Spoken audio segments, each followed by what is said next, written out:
Almost all major changes are met with some sort of resistance. You see, resistance to change is normal. It's important to point this out because after you've completed this course, and rated it 5 stars of course, you might think change management is as easy as flicking on a light switch. I'll be the first to tell you, it's not that simple. Here are 10 sources of resistance. If you think of more, add them to the discussion board for this course. The first one is easy. No commitment from management. If this is missing, it's easy for the troops on the ground to resist. Management needs to lead by example and show they are committed to the change.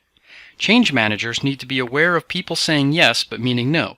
Sometimes it is intentional, and other times people just revert back to doing things the old way.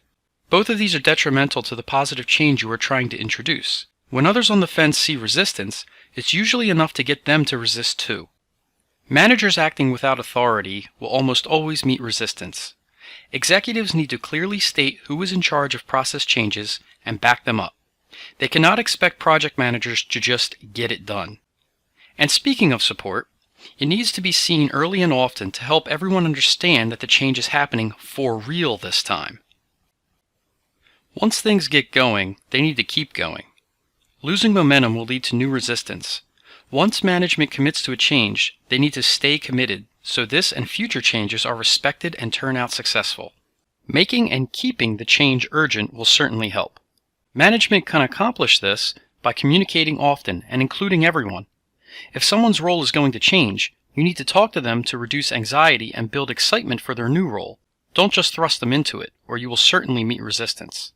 Of course, if the change is not valuable, those implementing it will wonder why they are wasting their time, thus resistance. And finally, my personal favorite, too many top priorities. Someone once told me, if you have more than one number one priority, you have no number one priorities. Nothing can deflate a team like the feeling of being buried in work and being surrounded by chaotic firefighting. You need to have one number one priority. Now that you know the sources of resistance, let's review how you can tell if your organization is open or resistant to change. For more content like this, visit deltatechnology.net and follow me on social media.